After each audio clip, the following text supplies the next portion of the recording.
welcome to Magrathea Builder World. Happy New Year. This is the first video of 2021. Here's hoping that 2021 brings us less COVID, more dice rolling. That'll be really nice. This is the first of a series, hopefully, of videos for making fantasy wargaming scenery.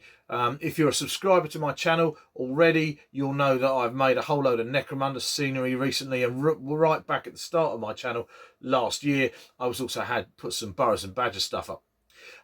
If you're not a subscriber to my channel, what are you doing? Subscribe now. Do it.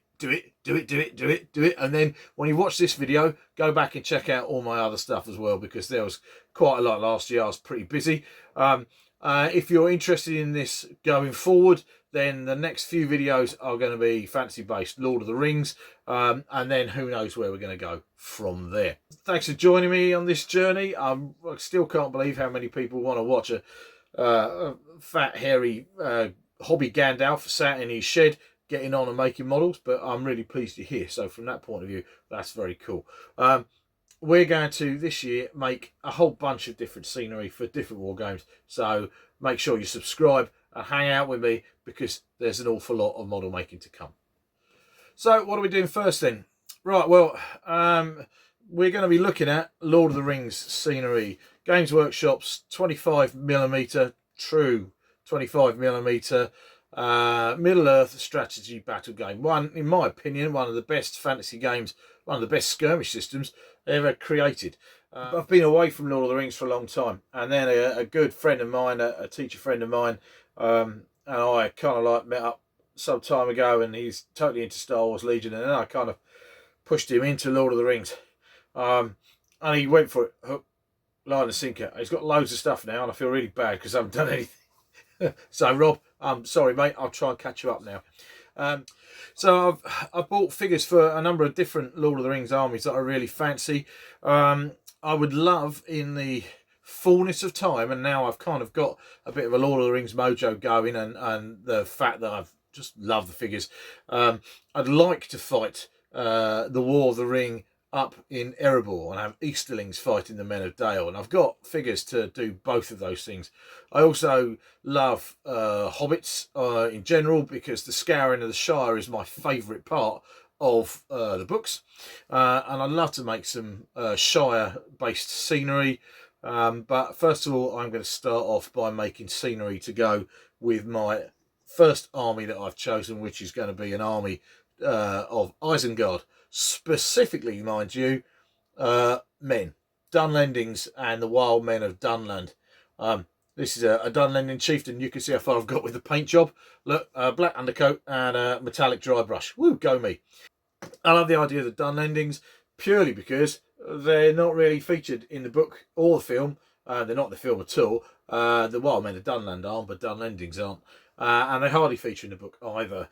They are mostly mentioned in the history of Rohan, which is found in the appendices in the end of The Return of the King. Well, and that means I've got a lot of room to play around with my ideas, rather than trying to kind of come up with stuff that looks like Peter Jackson and Weta Workshop's ideas. Not that I have a problem with that, because the figures are awesome. Workshop's kits are really cool. I really love this kit. This is really great.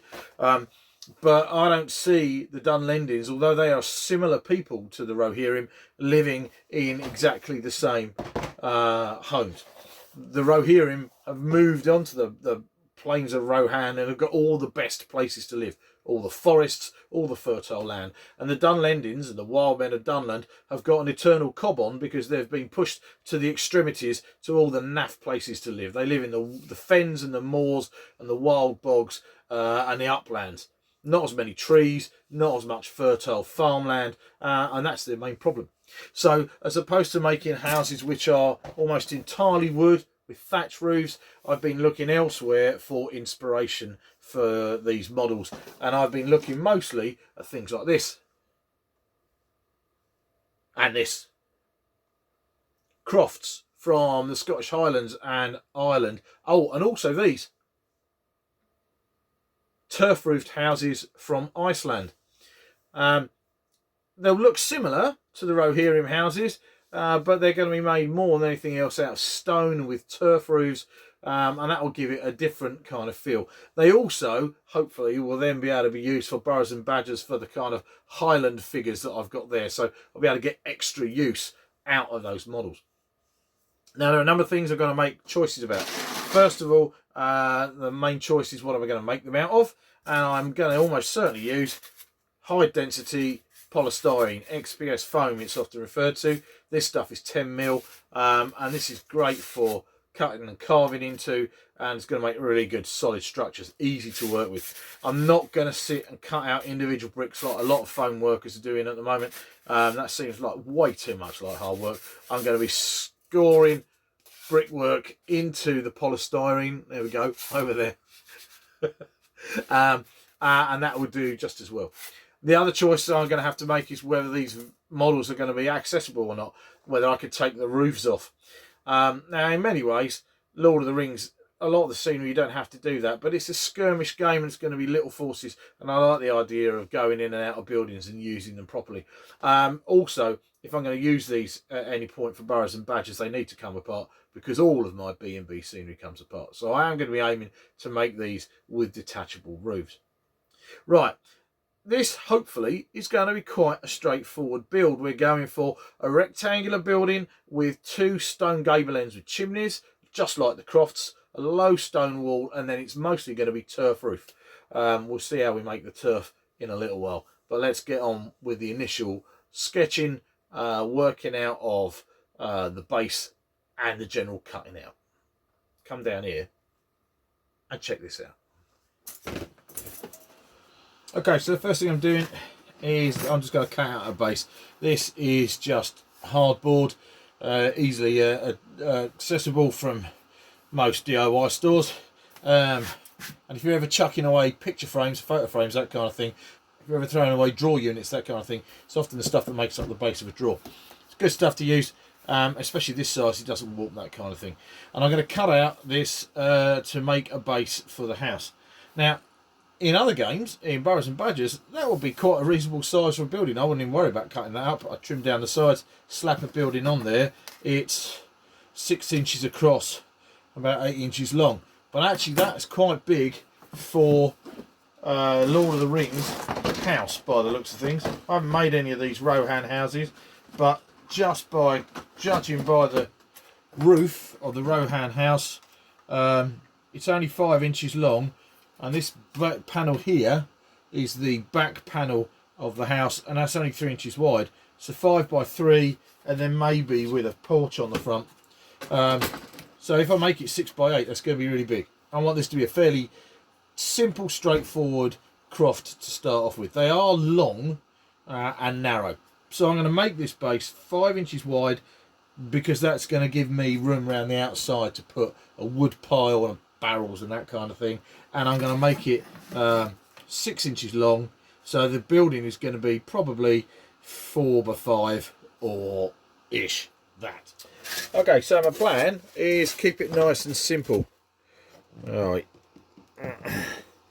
I've got on here a gable end with a chimney drawn in, ignore those TV aerial bits, another gable end with a door drawn in, and 2 wall sections which I'm going to cut to size. These are 1 inch deep, tall. Here we go, look. So with a figure up against it, that works. The ends are, these are small rural dwellings. These are not flash. They're not even as kind of flash as the Rohirrim wooden houses. That's the whole point. The Dunlendings are fed up with living in these turf roofed stone builds up on the top of the moorland.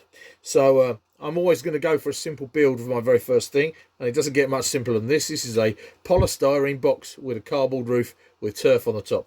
So I'm going to cut these out, and then we're going to draw in the stonework. Steel rule, sharp blade. I'm literally cutting these out. These are 6 inch long, these wall sections, which is going to be more length than I actually need. I'll work out how long I'm going to need in a moment. I'm going to have a go at assembling, doing a rough assembly with this, just by lining it up. Not going to worry about gluing it together yet. 1 wall section another wall section. If people are interested in what I'm doing and they want to use, make my builds there, and you want things like templates, please do leave comments down below, or come over to my Facebook page at Magrathea Models and give me a shout, and I'll post templates up there. That might be quite a cool thing. I'll make them into PDFs and make them available for people to download. So I'm going to cut this bit out with a chimney. Let's just cut out this other bit of roof here. That's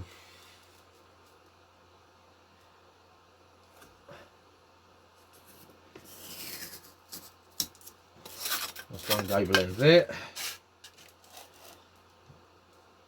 Now, I'm not going for an exact copy of the Scottish Croft, so it doesn't matter if mine don't look exactly like the photograph, but... And this is only a small house, so it's going to have a chimney at only one end, because apart from anything else for this simple model, I'm putting the door in the opposite end. There might be windows in the walls, in the roofs, but this is a fairly simple, lowly croft up on the moors, on the very periphery of Rohan. Nice, straightforward, easy build to start off with. But if you're just starting out making wargaming terrain, this is going to be a nice, simple, straightforward project for you to do. The next thing I have to do is to take this polystyrene, and I'm going to carve into it using a sharp pencil like this, or a ballpoint pen, all the stonework. And I might put the odd window, set it into this stonework here. It doesn't have to be very high, and that might go into the roof. But these dwellings are cold and dark, very little in the way of light. So I might put a window in the end wall near the door. That works quite well. I might even turn it around this way, move the door over and have a window on one side. That could also do it too. But there we go. So I'm going to crack on now with the drawing of the stonework onto it. The other thing I need to do is I would make another chimney piece that comes out the back here, this thick, and then we'll go up to the top there as well. And then that way there we've got a much bigger, better fireplace. So I've cut out the door of the gable end. Normally when I'm making models, I like to use balsa wood, which is a material that I'm used to using, but I'm going to try this time actually forgoing balsa, and I'm going to make wooden elements as much as I can in the polystyrene. So the door frame this time, I'm going to draw in it. I'm going to use my pencil to carve into this and make it hopefully look, certainly appear to be wood from that point of view. I'll end up with a door in here as well, and the rest of this is going to end up being stone. The rest of the model then, as this is such a simple build, I now have two wall sections. On one side I've cut out two 1/2 inch deep windows that are literally 1/2 inch squares. Old tiny little structures like this would have had tiny little windows, enough to let in some light, but not enough to kind of like make the house absolutely freezing cold. So I've gone for tiny little windows here. I haven't cut anything out of the other side. I might cut out one on the other side. I've got the gable end with the chimney. I've cut a 1 inch, 3 inch wide, 1 inch piece of polystyrene to make up most of the chimney, and I'm using one of the windows that I cut out. That's going to go on the top, so that's going to form the chimney on the back there, which means I am going to cut out a little fireplace on the inside. Then putting it all on the base, I've decided that I'm going to make sure it all comes up right up one end. So there's the wall, and I'm going to leave it over. I'm not going to centrally position it either. I'm going to move it over to one side so I get a bit of overhang down the back here, and then also on the back of the house there's going to be more base, because I'm going to build a little wood stack and bits and pieces out the back, round the back by the chimney. It's a really simple model. It's bizarre because in the last 6 months or so I've been making some pretty complicated stuff, so it's very refreshing to get back to something so little and simple. But nevertheless, it's still quite a lot to do because I want to make this as detailed as I can. So this is a rough croft up in the bogs and fens. I keep banging on about that. but that's fine. That means what it is, apart anything else, is not neat brickwork. This is stone and dry stone best to fit. So all I'm doing is literally carving stones into the surface of the XPS foam with my HB pencil here. It doesn't have to be neat brickwork. I'm not worried too much about it looking nice and pretty, and they're fairly small. A lot of the time I see with a lot of XPS stuff, it's amazing. There's some incredible XPS foam modelers out there. There's some incredible groups on Facebook and people doing superb things on YouTube. But a lot of the time I can't help thinking, and I look at these things, that some of them are just the bricks and stones are way too big because they're cutting them individually. And the nice thing about doing this is I'm not making individual stones to make models this small. That will be bonkers. So what I have got is I can draw in fairly small rocks. They're still quite long. Okay, I said this is a pretty simple build. Here now then are the 4 elements of XPS foam for the house. End gable with the fireplace, end gable with the door, 2 side walls with low windows cut into them. I have detailed all the walls with stonework on each side, including this one, which I messed up and cut a bit out that I've got to fill back in. But they are now ready to assemble on the base, which I'm going to do with Gorilla Glue and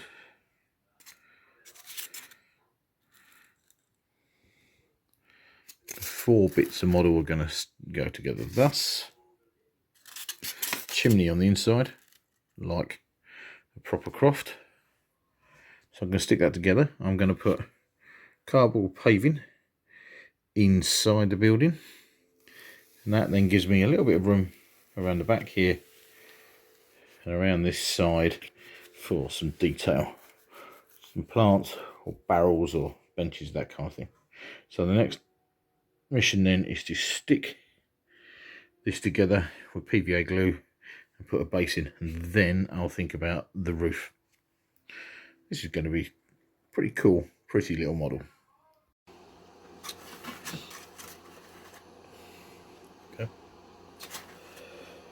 Okay, so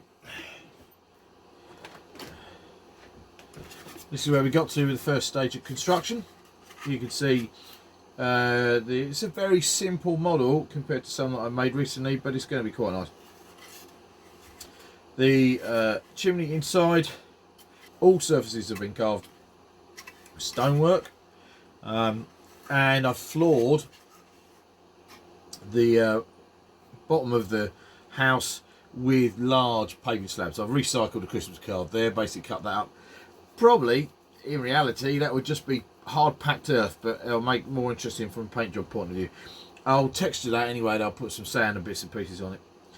The next thing to do then is to make the roof. The roof is going to lift off, so I can get access to the model easily. And then I'm also going to make some external details. I'll have a wood pile and a little shed round the back and that kind of thing.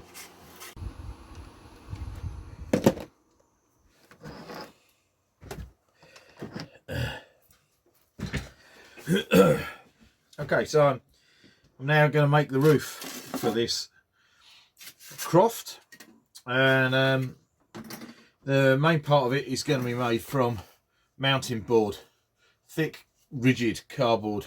That's about 1 millimetre thick or so. Let's have a look. We're getting on for 1.5 millimetres. So this is going to be pretty solid. And to help it keep its shape, I'm going to cut one rectangle that's going to fit over the whole thing, so the whole roof lifts off. So I'm going to cut this cardboard to shape. I'm going to cut it so it fits around the chimney, hopefully. And I'm also going to use some offcuts of XPS foam, which I'm going to cut. At the moment, that's a triangle that matches the profile of the roof. That sits there, but that's going to get in the way of models inside, and I don't need all the chunky bit in the middle. I don't need all this whole solid structure, so I'm going to cut that out into a chevron shape. I might even go to some effort to draw some kind of like wooden beams into it in bits and pieces, but on the whole it's going to be there just to hold the roof shape rigid.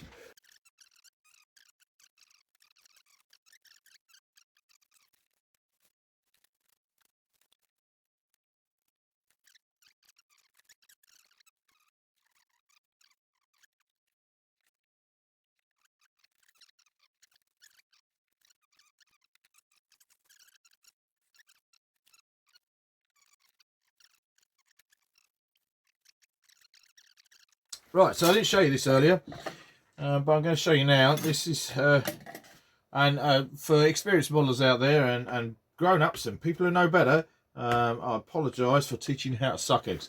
But actually, it's remarkable how many people say to me, please do keep showing the basics, so I'm going to.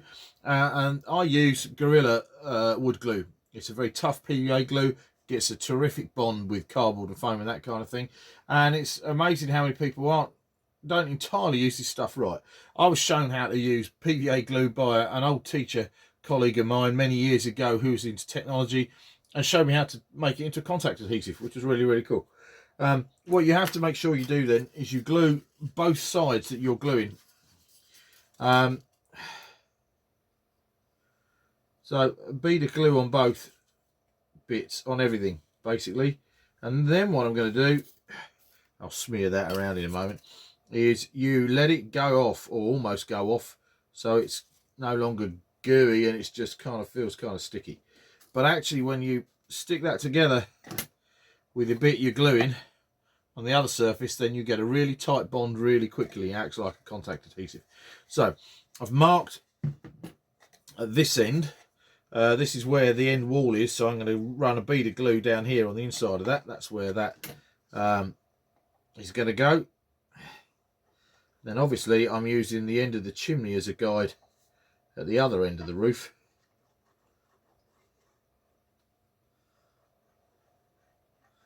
Glue, glue, glue, glue along there. You can smear it on now, spread it over evenly. I'm going to use just a remnant of cardboard roof I had from a moment ago. Spread it around, and I'm going to leave it for 5 minutes or so. Might have to leave it a little bit more because I'm out in the workshop and it's December the 29th and it's flipping cold, even with the heater on. So I'll let this go off, and then we'll stick in those roof beams. No, I haven't bothered making them look pretty. They're probably going to remain black underneath the roof, and I don't intend them featuring any photographs with nicely painted figures, or even part painted figures, or even terribly painted figures. They're just there to give the roof shape. So leave that to dry. 10 minutes time, I'm going to stick that together, and that will give me the shape of my roof.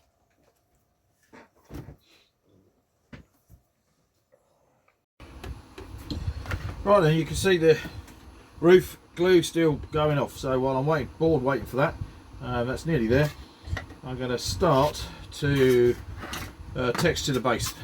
I use a number of different things on texturing bases, but mostly I'm using actually this kind of like, this is pretty sure it's glass as it goes. This came from an aquarium, nice kind of like rough texture, and then I'm going to be using coral sand on the rest around the outside before I paint it. So I'm going to go over to using the super glue for this.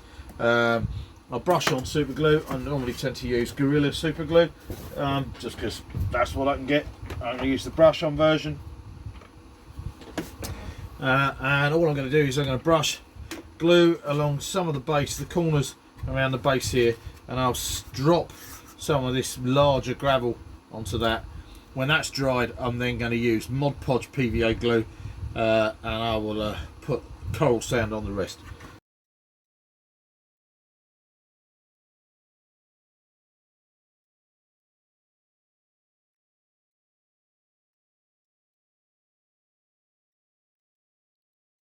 A tiny little model, but the fourth lot of glue that I've kind of like wielded in this video alone. This, if you don't know, it is Podge.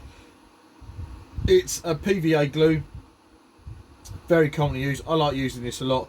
I'm going to seal the whole model, all the polystyrene with this. The whole XPS foam part of this model is going to get painted with Mod Podge in a little while, because that seals the foam and enables me to paint on it properly. But right now I'm going to use this to put sand and texture on the base. And it's well, you can use any PVA glue really. I've tended to use Mod Podge in the last few years just because of that sealing nature. Works very well. You can get it in decent sized bottles, and I'm literally going to be brushing this onto all of the hardboard now, around the rubbly rocks. There we go, bit of alliteration for you. And I'm then going to put it back into my box here, into my sand box, which has already got sand in it, and I'll just shove that around the sides. Later on, when the roof is dry, I'm going to take the roof off, and I'm going to run beads of glue up all the joins between my large paving slabs and across bits of the paving slabs, so I can sand part of the base as well inside, because that will give me an interesting texture to paint in there, and it will just help break up the floor of the model. You can see the odd bit of rubble that's not really securely stuck down coming off, but sticking in the glue, and that's absolutely fine. If that gets all completely covered with sand, it will just give it a different height. I'll try to keep as much of this back area clear as I can, because I want to add a wood pile and things around the back of this Croft. Some few details that are going to add just a little bit of interest to the overall look of the model. So in there, glue, glue, glue, all the way along, all four sides. You can be pretty generous with this stuff. No big deal. I'm trying to avoid getting it up the walls of the house for the moment. I don't want that covered in loads of sand. I want to keep that texture, rocky stony texture, but right around the front now.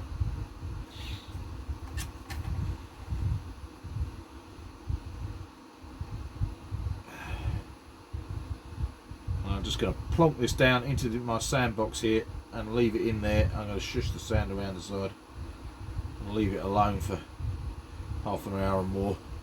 Put my Mod Podgy brush into some water. There we go. So that into the sandbox there, and just shake the sand up and down around the sides, all the way around the model.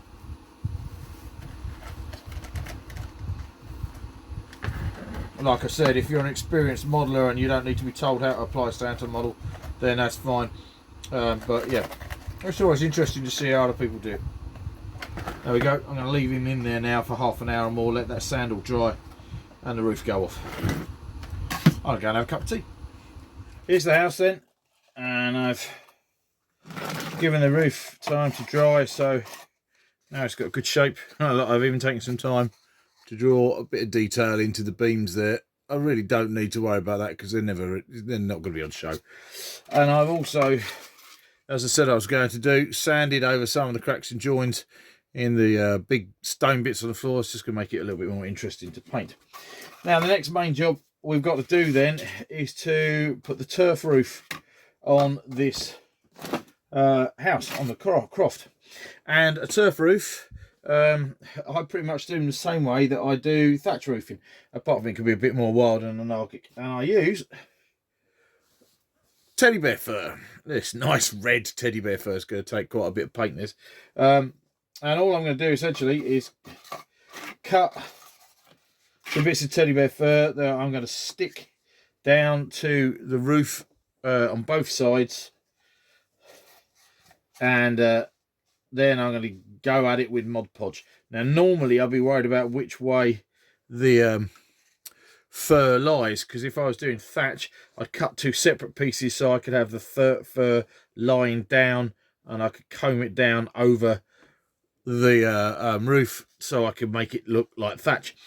But actually the key with turf roofs is I want this all to stand up, so I'm going to kind of like have a go at just sticking it straight on. I might trim it a little bit at some point, but I'm going to basically stick this on in one go, so it should be dead easy. I'm going to use all-purpose adhesive solvent-based all-purpose adhesive to do this. Yoo-hoo, Bostik, the good smelly stuff. And then I'm going to paint the whole thing with Mod Podge. That will A, help it take shape, and B, make it possible to take paint. So my first job then is actually going to be just sticking on the roof, and I'm going to do that with all-purpose adhesive all over the cardboard.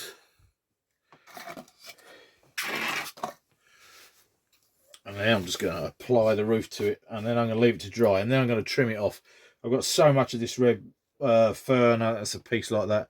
I'm not even going to worry too much about trying to cut its shape till it's actually on the roof. It's just going to be a darn sight easier if it's on the roof, and I take a really good sharp pair of scissors to trim off all the excess fur.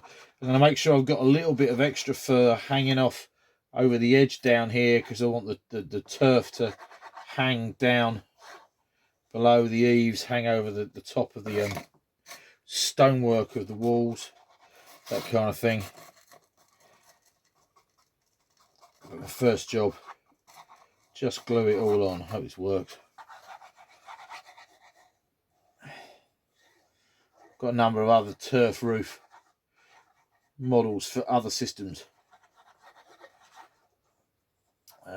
For Burrows and Badgers, got some nice rounded kind of like things. But this is one of the only apexed kind of roofs I've done so far. With thatch and turf, thatch especially, you have to have quite a steep roof. Sometimes I have to go with a fantasy kind of look for my buildings. It doesn't look very fantasy, but sometimes my buildings aren't actually steep enough for thatch. Turf buildings aren't quite as high because they're kind of like the earth and grass absorb a lot of the moisture, but for thatch to work, it's got to be really quite steep for the water to all run off it. But this isn't thatch, this is turf, so this is going to be grassed, flocked, and that kind of thing. So, sticking on the carpet. Carpet? What's this? Fur. There we go. Literally just laying it on the top of the roof, the piece there. Going to pull it tight, fold it over for the moment, and I'm going to leave that alone for half an hour to stick good and proper. Then I'm going to go at it with Mod Podge. Probably don't need half an hour, but see how we go. It's nearly dinner time. There's one very red, furry roof. Oh, stroke the roof, stroke the roof. Nothing that a couple of artillery rounds are done. Well, there we go. Pretty little purple Croft with a red wig. Now comes the fun bit. Actually, I'm going to trim out some of this fabric underneath if I can. Get that bit closer, and then we're going to coat this whole thing in Mod Podge, which is going to seal it, make it stand up a bit more like grass, and mean it could take paint. Give you a bit of a trim here first though. Alright, one of the messy jobs now then. Mod Podge matte. Literally just gonna brush it on a lot.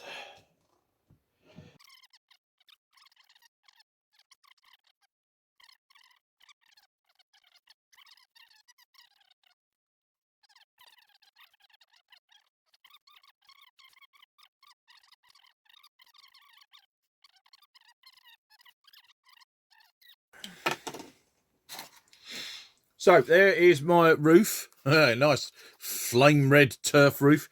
As you can see at the moment, it looks a bit punk with lots of this bit sticking up. So what I'm going to do is I'm going to take a pair of scissors to that, give it a bit of a trim, because I don't need it all standing up so completely wild.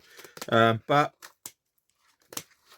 it is all going to get flocked and have grass and plants and things put on the top of it. So it doesn't matter too much. I just don't need that all that kind of wild kind of stuff going on really. So bit of a trim down there. And this is now good and solid. This will take paint really nicely. The next stage of making this little model is now actually making sure that, there we go, this is going to take paint really nicely. Lovely texture on it now, but if I undercoat this, and I tend to use spray undercoats, it's going to eat into the polystyrene and wreck it. So the next thing I've got to do is seal this, and I'm going to do that with a liberal coating of Mod Podge PVA glue. Literally just going to paint it all over all the surfaces of all the styrene that's going to get sprayed, and that way there, when it's dried, that will protect it. It means it can take a decent spraying, and then I can get on and paint it. Well, there's the whole model coated in Mod Podge. Then it's taken on a nice white tint. I've pretty much painted. I've just got to put some just inside that. Doesn't matter too much. I've painted every surface that is going to be sprayed. I've also used Mod Podge over all that gravel, the glass gravel, to seal that and make sure it doesn't come off at all. So this is now I'm gonna take this inside. I'm out in the workshop. This is the 1st of January. It's freezing cold out here, even with the heaters on. So I'm gonna take this into the house, gonna dry that out, and when that's dry, I'm gonna take my Croft and my roof and I'm going to spray in black, and then we're gonna look at painting the thing. Nearly there. We're out in the garage. It's not exactly an ideal time to be spraying models, but January, it's never going to be an ideal time. So what we got, this in the UK, Halford's matte black primer going on roof and house. So here's the house undercoated. You can see that there's still a lot of red fur showing through, but that's fine. In the painting process, flocking process, that'll all go. And I've still got some polystyrene showing through, but again, that's all going to be fine. I have made one error though. At this stage, I said earlier I was probably going to add some detail to the outside of the model, which is true, and I thought I will add a little shelter out the back and a wood pile, which is fantastic. I've just done this very briefly with balsa wood and cut up twig, which is fine. Fuel for my house. The only thing is wasn't until afterwards I thought, do you know what, I really should have painted that back wall first, because I've made it extra fiddly for myself trying to get in there. But aside from that, it's quite a nice little addition. I have, of course, also been painting at the same time. I made a start on painting some Dunlendings themselves to go with these houses. Otherwise, I'm going to always be in the same situation I'm always in, which is always having painted scenery and not painted figures. So I made a start on my Dunlendings. And if nothing else, I tend to have them, always have them around, so I can make sure I've got scales right and that kind of thing. Okay, we're now done a dry brush with Dawnstone and with a Ministratum Grey, and now I'm going to give the whole thing an Agrax Earthshade wash. Then I'm going to dry brush again with Ministratum Grey and probably with a Morghast Bone, something like that. And then I'm going to paint me woodshed.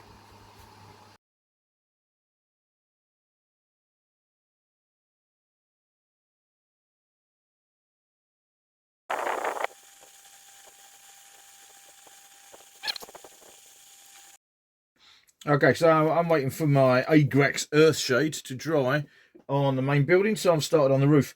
I've mixed up this kind of manky green I'm using, as I showed earlier, Crawford and Black's green acrylic paint. £3 for a wacky grape tube, 200ml. And this is Hobbycraft acrylic paint, probably just called brown. Chocolate, there you go. Mixed together, I'm painting the roof with that first of all. Get rid of all that red, and then I'm going to see how we go from there. Of course, the whole point of this is the fact that it's a turf roof. So what I'm going to do after I've painted it all green is I'm going to be applying and letting that dry. I'm then going to be applying static grass, tufts and bits and pieces, and a whole load of flock to make it into turf, which makes this one of the easiest kinds of roofs that you can make on a model, as far as I'm concerned. Far less fiddly than tiles. Don't have to worry about neat and precise like a wood with thatch. Doesn't even have to go the same way. Paint, glue, flock, job done. So let's see how this turns out. What I want to do first of all is get rid of all traces of the red teddy bear fur.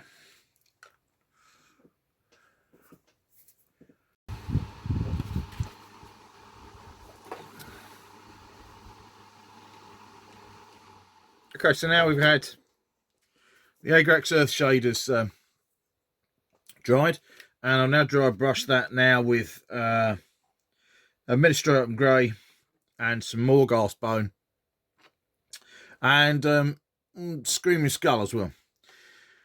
Now I'm going to go to town on, I need to do some Screaming Skull on the rubble outside.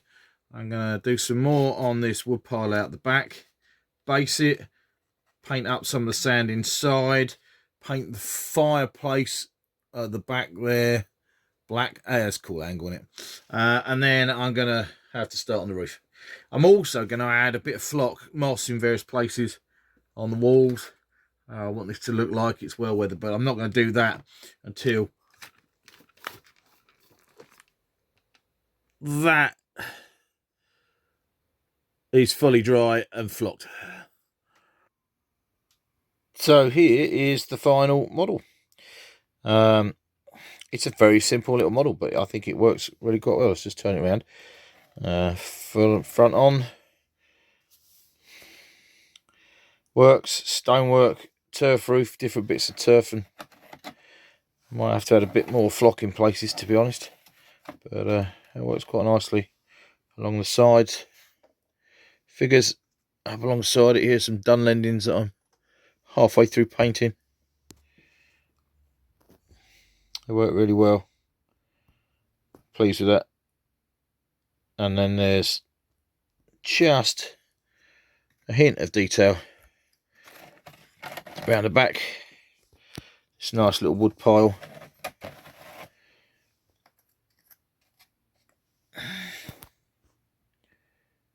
A barrel there, just give it that extra little bit of detail. Nice, quick little model. The turf roof then has got a mix of different tufts, grass tufts from different places, mainly railway supplies. But I'm going to be looking at a couple of wargaming supplies for these going forward, and then a load of Woodland Scenics flock that's on as well, stuck on PVA glue. I have got a few patches where the flock I haven't applied enough flock, which I'm going to go back to and do, but I think it works quite well. It's a very, very quick roof compared to doing thatch or something else. It's got a few then dead leaves and bits and pieces scattered on it too. And I've used the same technique for basing. The basing of the model, I tend to base my fantasy models in a very similar way. You'll see that with Oathsworn Burrows and Badgers figures. They're painted with Mornfang Brown and then XV88 and then dry brush with a Morghast bone and then flocked in places too. So it makes quite a nice kind of rough patch. Now that's this house. Then we're done Dunlendings. So another thing I'm particularly pleased about with this model, due to its simplicity and the style that I've gone for, it will work perfectly well with other figure ranges. These are clansmen, clan beasts from my favourite game in the whole wide world, Oathsworn Burrows and Badgers. And that would make a perfectly acceptable dwelling in the Highlands of Strathclyde, where these guys are from. I suppose if I played Jacobite wars or I wanted to do something that was kind of like 1745, 46, and Great Rebellion and Scottish glens and that kind of thing, that would work just as well. It's quite a usable 25, 28mm turf-roofed Croft. Quite a flexible building from that point of view. Very pleased. I just want to play B&B now. There you go then. That's my first piece of scenery I've made specifically for Lord of the Rings, a Dunlending Dunland Croft. Of course, it works really well for Burrows and Badgers and other fantasy systems, and probably other historical games set in the Highlands of Scotland or Ireland or that kind of thing. Very simple little model, but I'm very pleased with the techniques used. I'm going to make 2 or 3 more of these in a very similar style. I won't bother putting those to video because it's going to be the same video. But you'll next time, or in a couple of videos time, maybe we'll see a whole village of these things, and then I will look at making some other models as well, larger hall for a local chieftain, that kind of thing. If you haven't already, make sure you subscribe or you'll miss the next builds. I'm going to do a chunk of fantasy builds, and then I'm going to go back to Necromunda and backwards and forwards probably this year. I do have a plan to build a new modular table. I've been kicking that idea around for some time. So a new modular board for Lord of the Rings and for other fantasy games, similar to the way I've done my Necromunda Underhive board. If you haven't seen that, what are you doing? Subscribe and go check out the other videos. If that's not your thing, you're waiting for more fantasy, then that's coming up next. So from that point of view, make sure that, again, you subscribe to this channel. Leave comments down below. I love to read what gamers think of my models. If you've got suggestions or you want particular kind of guidance or hints or tips, please chuck them in the comments as well. Or visit my Facebook page at Magrathea Models and say hi there and make comments there too. Otherwise, thanks very much for watching Magrathea Builder Worlds. I'll see you next time in Middle-earth.